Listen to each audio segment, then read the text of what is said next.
da noite, na minha cidade, a felicidade sobe no balão.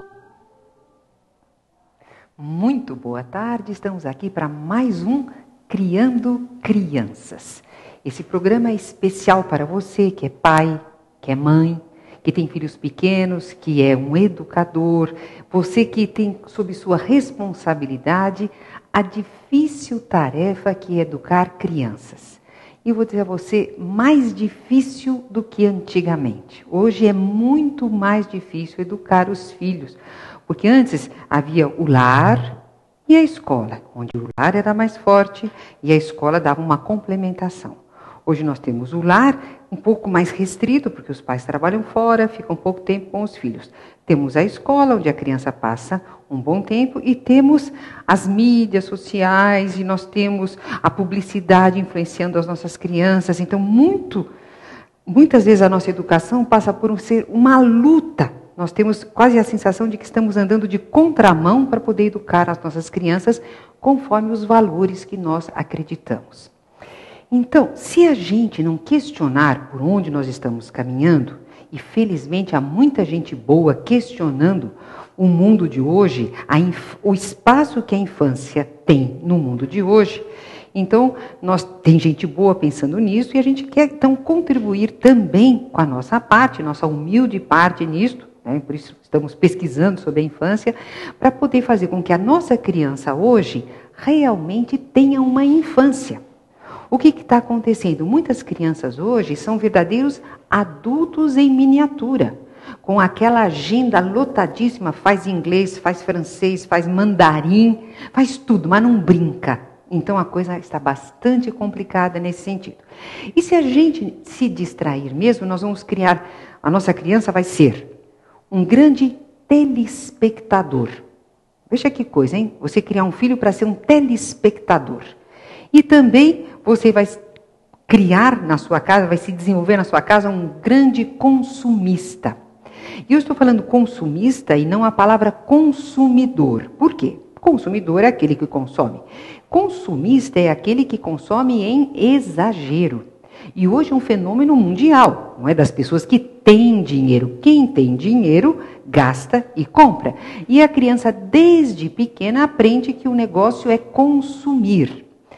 Anos atrás, então agora eu vou fazer uma sessão nostálgica, quando eu era criança, eu podia querer uma boneca de brinquedo, alguma coisa, claro, no meu tempo, quando eu era pequena, já havia televisão, veja, e eu já ficava encantada que eu queria comprar aquela boneca, né, da fábrica Estrela. Hoje eu acho que nem existe mais essa fábrica. Não existe ainda? Não existe mais? Então, mas era grande, né? Então tinha eu cantava até os jingles da televisão. Você conhece meu novo bebê, ele se chama Blá Blá, e eu queria o Blá Blá de presente. Mas a minha mãe, naquela época, dizia: filha, você vai ganhar só se for no Natal, se o Papai Noel trouxer para você, porque eu não tenho dinheiro para comprar, isso é muito caro, está fora da nossa programação, e eu me resignava. E hoje o que acontece é a criança não se resigna. E ela exige que o pai compre aquele produto. E o coitado do pai, primeiro ele corta. Não, filho, não vou comprar. Mas a criança insiste tanto, porque ela vê de novo na televisão aquele produto sendo anunciado, uma maravilha, como se fosse a solução de todos os sonhos dela, aquele produto. Então o pai se esforça e compra. Aí a criança brinca 3 dias com aquele boneco, com aquele produto, com aquela coisa lá, e aí vai querer outro produto, porque a publicidade hoje, o que a publicidade quer? A criança que é o consumidor mais fácil e exigente.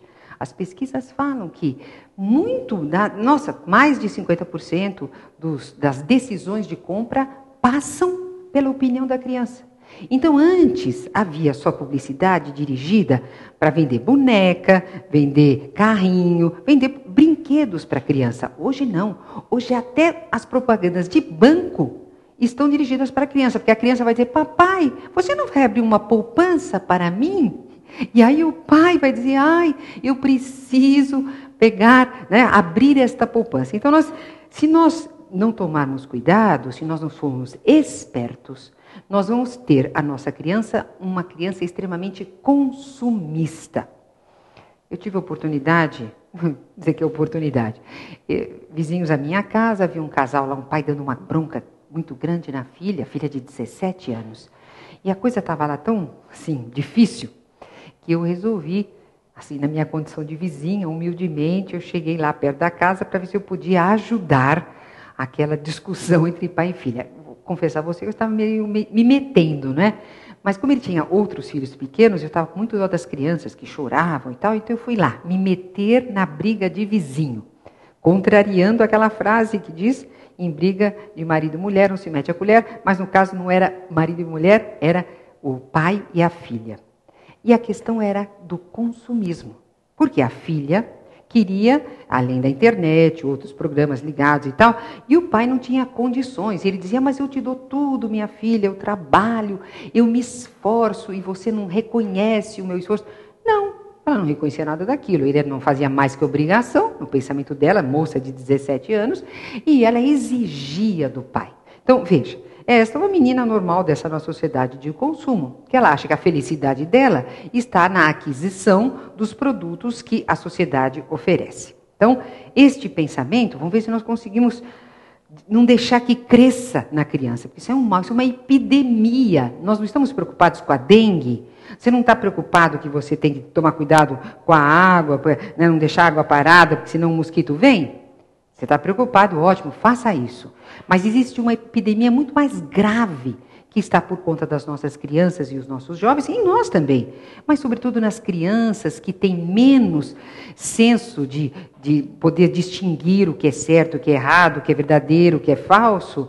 Essas nossas crianças, então, essa doença do consumismo. Então, isso é uma coisa seríssima que nós temos que combater. O que a publicidade vê na criança? Ela não vê a criança, ela vê uma oportunidade comercial. E melhor ainda, porque tem menos, né, defesas. Então, quando a criança está muito exposta à publicidade, o que acontece? Está havendo dano da sua saúde física, da sua saúde mental, da sua criatividade e de seus valores. Estou falando mal da publicidade, não estou? Mas você há de convir comigo que a publicidade, no que ela lesa a saúde física da criança? A criança fica parada, sem movimento, tá bem? No que o pensamento, né, na questão mental, porque a criança fica querendo, né, apenas aqueles produtos. Então, a reflexão dela é a partir deste raciocínio de que eu só serei alguma coisa se eu consumir determinado produto. Eu serei integrado ao meu grupo se eu tiver aquele determinado produto, aquela mochila, aquele celular. A criatividade também fica comprometida, porque ela recebe, é uma comunicação de mão única, não é? Ela recebe aquelas informações que buscam padronizar. Porque para a publicidade, quanto mais o público for padronizado, melhor. E nós já falamos, fizemos já 3 programas especiais sobre valores, mostrando o quanto a publicidade vai de contramão aos valores que nós acreditamos, que são os valores mais humanistas. Então, vamos ver se nós tiramos a nossa criança desse mundo do consumo, que ela fica apenas pagando e comprando os produtos. Então, vamos lá. Então, eu estou dizendo que existem 2 problemas muito grandes. Bom, existem muitos, mas o que eu vou destacar hoje no nosso programa é: cuidado para não tornar a sua criança um ser só consumista. E segundo, cuidado para não tornar a sua criança um espectador, um telespectador. Alguém que acha que a ação dela não vai fazer diferença no mundo. É grave isso, não é? Que eu estou dizendo a você. Mas veja, a criança, desde pequenininha, ela convive muito com as telas da televisão. E ela percebe que o programa que passa na televisão, ela pode estar em pé, deitada, sair e voltar, o programa continua. Ou seja, ela não tem poder de interferir naquilo que está sendo apresentado. Agora imagina, isso parece filme de terror, o que eu vou dizer a você agora.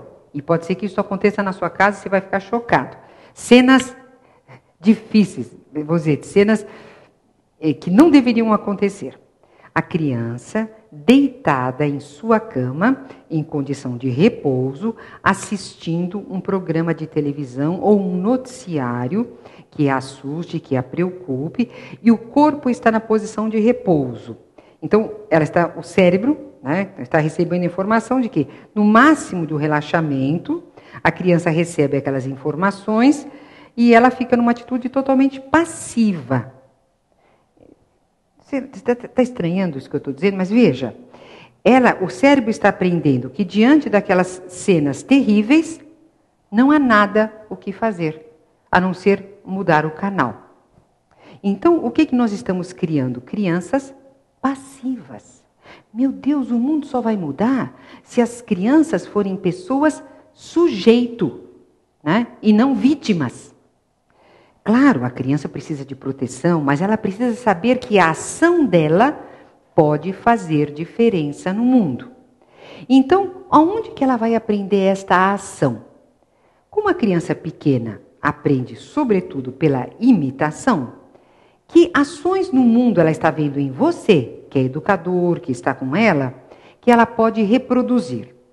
Então, normalmente, ela sai com os pais e percebe que o pai ou a mãe pagam determinada coisa em troca de determinado serviço. Então, ela aprende que se ela pagar, ela terá determinado serviço. O que mais que ela pode aprender com você? Fala, mãe, você fala bastante ao telefone? Então, quando ela for brincar, ela vai te imitar ao telefone. Esta é a ação que você está mostrando para ela. O que mais? Você dirige. Então, ela aprende que você tem que... Né, ela brinca de dirigir em casa, ela reproduz no jogo dela, do dia a dia, na sua brincadeira, ela vai, nos seus jogos teatrais, não é? Ela vai mostrar, vai repetir estes movimentos.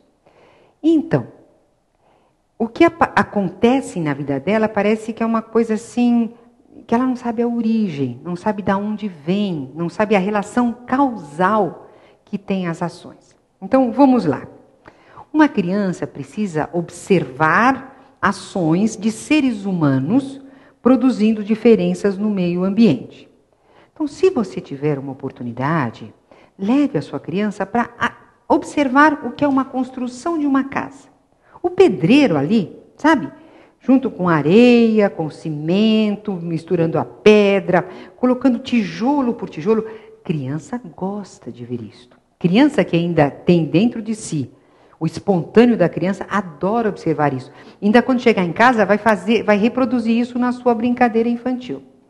Então, passeia com a criança. Você está fazendo uma reforma na sua casa, deixa a criança olhar aquilo, observar. E se puder ainda contribuir um pouquinho, ela perceber que ela assentou um tijolo, ajudou a assentar um tijolo. Gente, isso é uma realização e um aprendizado incrível para a criança. Então, estou dizendo a você, a criança precisa observar cenas de seres humanos produzindo resultado, tá? Então, pedreiro, padeiro, pintor, a mãe cozinhando é alguma coisa que a criança precisa ver, que ela mistura um monte de coisa, o pai também, não vou ser sexista. Os adultos produzindo bolos. Gente, não vai comprar bolo feito. Esses bolos caseiros, faz em casa, é super rápido. Veja, cenas que eu diria que são cenas de terror. Uma fila de pet shop para aguardar lavar o cachorro da família. Gente, tem esses pet shops imensos que tem até uma vidraça em que a gente vê o cachorro sendo lavado. De um lado, a criança está vendo que existe um outro ser humano do outro lado lavando o cachorro. Uma distância, não é? Mas a mãe dele ou o pai dele estão só observando. E fala, então é isso. O que eu estou aprendendo? Claro que isso é inconsciente, mas a criança aprende muito isso. Que se eu quero limpar meu cachorro, eu terceirizo. Então, eu vou num lugar, então eu preciso trabalhar, ganhar bastante dinheiro para poder pagar a lavagem do meu cachorro. E o pior, então, o que faz a mãe? Está esperando, é um sábado, não é? Ela trabalha a semana inteira, no sábado ela pega o cachorrinho e leva para o pet shop para lavar. Leva o filho junto e fica lá esperando. Então, se ela pode ver, ela assiste ela é uma espectadora, não é a ação dela que está fazendo diferença. E para a criança, a mãe tem mais importância do que aquela senhora ou aquele rapaz que está lavando o cachorro. Que às vezes ele a considera até uma ação menor, porque se a mãe dele não faz, aquilo deve ter menos importância. Então, vamos ver, olha onde nós estamos levando. Então, talvez, se essa mãe ficasse em casa, se tivesse um quintalzinho, ou mesmo o banheiro da casa ou do apartamento, se o cachorro não é muito grande, você lava o cachorro, né? Pega uma banheirazinha, lava o cachorro, lava no box. Então, é bom para você, como atividade, você economiza dinheiro, não é? A criança pode observar ou participar. E aí ela percebe que a ação dela pode fazer diferença no mundo. Aí estamos criando seres humanos sujeitos. Sujeitos quer dizer aqueles que fazem a ação. E a criança precisa ter essa sensação de potência. A gente diz no mundo empresarial de empoderamento. Eu tenho o poder de fazer diferença no mundo. Agora, se eu só compro os serviços dos outros, se eu sou simplesmente um consumidor ou um consumista, eu não vou fazer diferença no mundo. Então, eu sou um espectador, eu assisto coisas boas e verdadeiras aberrações e apenas assisto. No máximo, eu filmo e posto nessas redes virtuais. Então, como eu posso interferir para que o lugar onde o meio ambiente, ou o lugar onde esteja o ambiente onde eu estou, se modifique a partir da minha ação. Então, eu disse, primeiro a criança precisa observar a ação. Então pensa, que ações ela está observando em você? Então, se você tem um pai seu, que seja o avô da criança, ou alguém mais velho, que tem o hábito de fazer serviço de marcenaria, leve seu filho para ver, e se possível, participar. Para ver lá que mexendo com a madeira, lixando, pintando, existe um resultado. Não tire isso da criança. Mas agora, se você deixar para a criança decidir, ela vai ficar lá mesmo, só no mundo do virtual. E nesse mundo virtual, ela está distante do mundo real. Então, por favor, leve. Então, desde pequenininho, você vai ver que ela vai adorar e vai querer participar desses eventos. Então, as pessoas produzindo no jardim. Então, pode ser um jardinzinho pequeno, mas você tira o matinho. E outro dia, uma cena, eu estava andando na rua e tinha uma criança. Eu acho que devia ser a avó, era uma senhora de mais idade, limpando o jardim. E o menino feliz na vida. Só que de vez em quando ele arrancava o que não devia. Aí ela dava bronca. Ela falou, não, é só um matinho. Mas ele estava tão entusiasmado que uma hora ele meteu a mão em todas as plantinhas e quis arrancar. Claro, então o processo de educação exige também muita paciência. Daí o que ela fez? Ela replantou. Ela falou, não, esse não é. E com uma paciência infinita, adorei aquela senhora. Ela falou, não, esse aqui nós vamos replantar. E aí ele viu então que ele tem o poder. Ele pode arrancar. No caso, felizmente, ele arrancou com a raiz e aí poderia se replantar. E ela, então, avisar, olha, felizmente, meu neto, criança, tá? Felizmente você arrancou com a raiz e com a raiz a gente tem condição de replantar. Agora, se você tivesse arrancado só a planta sem a raiz, aí nós não teríamos jeito. Ia morrer a planta, veja. Então, a criança vai observando que ela pode causar bem ou causar mal com as suas ações. Fazer um pão. Eu sei. O que você faz? Tem máquina de pão. Aliás, é uma delícia, né? Fica aquele cheirinho, se programa a máquina e acorda de manhã com aquele cheirinho de pão. Tem um lado bom, mas também, pelo menos então, quando você vai botar os produtos dentro da máquina, faça a criança observar. Para não ser uma mágica, de repente, aparece um pão.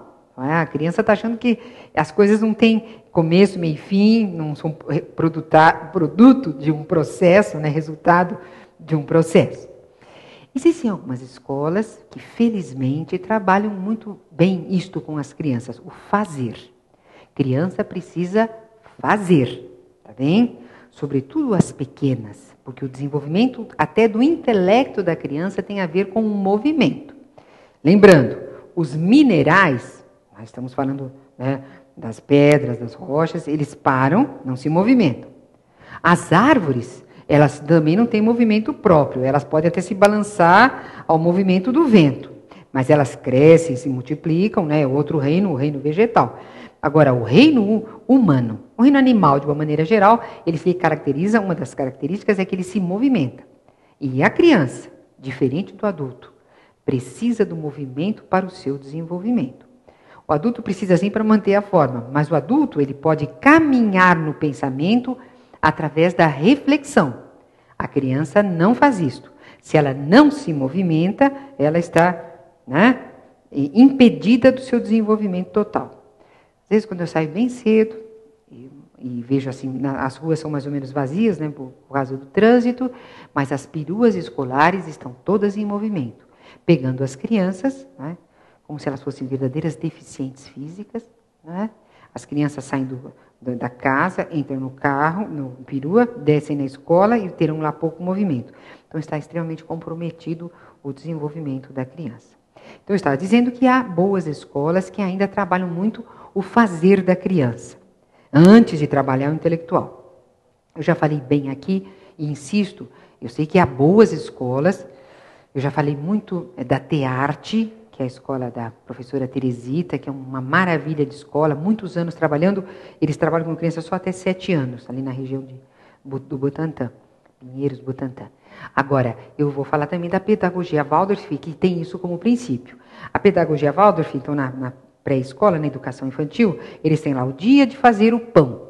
Então, a sala de aula tem fogão, tem pia. Eu sei que o pessoal da segurança vai dizer, mas como tem fogão, que o fogão pode pegar fogo? Meu Deus, na casa dele também tem fogão. E não está sempre explodindo. Chega, nós estamos com uma neura desse negócio de segurança. Segurança em detrimento da liberdade. Eu perco toda a minha liberdade, estou seguro. E o que adianta eu estar seguro se eu não posso exercer a minha liberdade? Então, a escola Waldorf tem sim um fogãozinho na sala e tem forno e se cozinha. E a criança sabe que ela não pode chegar perto do forno, ela aprende isto. Se não vem uma criança tão sem noção, que daí vai se queimar mesmo com 10 anos de idade, porque nunca chegou perto de um fogão. Então, depois eles têm um outro dia que se dedicado aos trabalhos manuais. Então, as crianças fazem trabalho com as mãos, fazem bordados, fazem tricô, né, tricô de dedo, uma coisa tão linda. Eu me lembro das minhas filhas pequenas fazendo tricô de dedo. 5 anos de idade, elas fizeram a capinha da flauta no tricô de dedo. Gente, uma coisa maravilhosa. Então, elas acham, elas ou qualquer criança da pedagogia Waldorf, que elas podem fazer já com esta idade, acho que é 5 anos, com 5 anos, um material que vai proteger a máquina, né, o instrumento delas. Está maravilhoso, a criança tem essa sensação, essa realização. Então ela acha que ela é um sujeito no mundo, ela pode fazer diferença no mundo. Depois eles têm trabalho de modelagem, então lida com barro. Barro, não é? Ah, não, barro suja muito, claro que suja. Uma criança tem que se sujar. Criança precisa ter roupa de brincar e não só roupinha de marca, que fica lá esnobando, né? Que é isso. Então, criança precisa ter aquela camiseta suja, aquela calça suja, que ela vai suja e fica manchada já, porque é roupa de brincar. Criança precisa de roupa de brincar. E outra coisa fundamental, existe o dia da limpeza. Criança precisa fazer limpeza, ajudar. Então, ela precisa ver uma mãe varrendo um chão. Você varre a sua casa? Então, veja que a criança observe esse seu movimento. Ou é só empregada que varre a sua casa? Então, se ela fala, não, então empregada que varre, então isto é uma atividade menor. Minha mãe não trabalha com isso. Que é isso? E hoje ainda com o problema da dificuldade, a dificuldade de a gente achar empregada doméstica hoje em dia, com tantas variáveis sociais, é melhor que a criança saiba varrer um chão. E melhor, ela percebe que a atuação dela torna o ambiente mais limpo. Então, criança pequenininha já deve lavar louça. Ela deve lavar louça. Lógico, inicialmente ela vai lavar mal, mas põe lá a cadeirinha na pia e faz com que ela te acompanhe. Dá umas coisas maiores assim, né? Senão ela vai quebrar a louça. A gente precisa ter os seus cuidados, dá tampa para ela lavar, ela adora, joga água para fora, se molha toda. Então, isso faz parte. Isso é processo de educação. Então, inicialmente ela vai ter dificuldade. Aproveita quando a criança tem vontade. Não adianta depois, quando ela tem 10 anos, falar, filha, você precisa me ajudar a lavar a louça. Aí não vai querer. Mas se ela brincou com isso, ela vai ver que isso é divertido, não é? Na adolescência ela não vai querer mesmo. Mas eu estou dizendo que nós estamos falando aqui de criança. Adolescente é outro departamento. O nosso assunto é criando criança, não é criando adolescentes.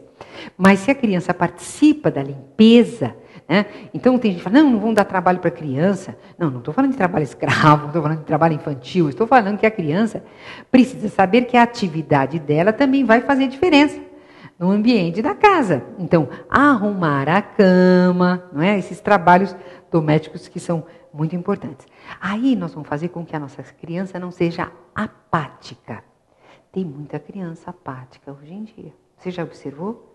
E apatia, uma das traduções da palavra patos, uma das explicações do radical patos em grego, é paixão, vontade. Aí também há o significado de sofrimento. Mas no sentido da apatia, é sem paixão, sem vontade. Crianças com tédio. Gente, não é característica da infância o tédio. O tédio é porque essa criança não está vivendo a infância como é a infância. Então, o que nós estamos falando? Atenção para não transformar sua criança simplesmente num espectador, ou seja, um personagem passivo, um personagem vítima e uma pessoa consumista. Tá bem? Então, para isso, vamos fazer com que ela possa agir no mundo. Dê você o exemplo de ação no mundo e mostre a ela pessoas agindo no mundo e valorize. Então, se você tem cozinheira e a pessoa cozinha na sua casa, vá com seu filho ver o que a cozinheira faz, não é? O ideal seria que você cozinhasse, mas se não tem, se sua vida não permite, então, mas faça, observe e valorize. E a criança vai querer também reproduzir aquilo. E aí ela vai perceber que ela pode produzir resultados no mundo. Nós queremos um mundo melhor? Queremos, claro. Nós queremos, ninguém quer que o mundo fique pior. Mas nós que temos sob nossa responsabilidade as crianças, temos uma grande responsabilidade, que é fazer com que elas achem que elas podem fazer diferença no mundo. E não serem apenas consumidores do que é lançado. Então, se eu posso fazer diferença, ela vai primeiro observar, depois ela vai experimentar e vai sentir uma grande satisfação de estar produzindo resultado. Então, esta é a minha defesa hoje. Então, eu gostaria muito que você desse a sua opinião também. Entra no nosso blog, entra no Criando Crianças, que é o nosso programa aqui na Pax, dê a sua opinião e vamos trocar mais ideias sobre esse assunto para fazer com que as nossas crianças vivam realmente uma excelente infância, tá bom? Então, até quinta que vem para novas aventuras.